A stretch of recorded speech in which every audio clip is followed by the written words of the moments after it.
Hi, my name is Jamie. I'm a designer for Creator and LEGO Direct, and today I'm going to talk to you about sliding doors. Okay, how many times are you looking through the bricks in your collection and you come across pieces like this? These elements look kind of like other pieces that you have, but sometimes they have something extra, like this one. It has a nice flat surface and an extra lip. And it comes across as really strange until you find out what it is. And when you put it back into your collection, with all your bricks, and you start taking your windows, and you start taking your doors, you can start doing some amazing things with it. And that's what I'm here to show you today.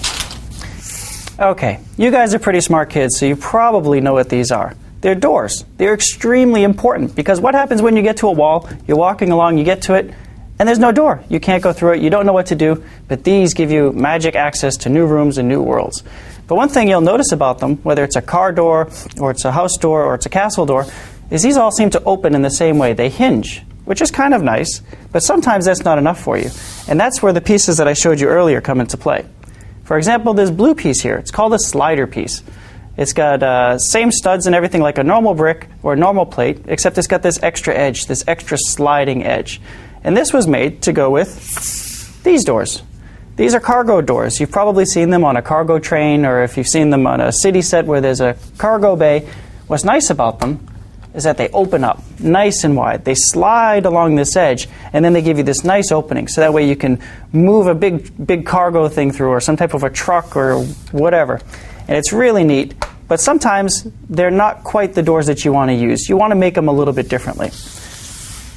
That's where these red pieces that I showed you earlier show up. It looks just like the other one, except it has this extra edge. It has this extra sliding flat edge. You still have the studs here, but now what this allows you to do is slide bricks. If you take two of them, you'll notice that if you put them on top of each other, they're like silk. They just slide together really nicely. And what's good about that is when you build something on top of them, like this, you can now slide an entire wall. We still have an arrangement where you have a door, which you could go through just like you want to. But what happens when they back up that big truck and they need to get the big stuff inside? Now you can move a whole wall and it can slide away.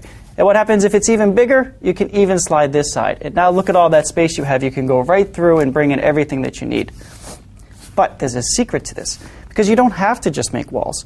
I happen to make a nice door and I made a wall. But what happens if you want to do more than that? You can even make yourself a mountain. You can make yourself a rock ledge.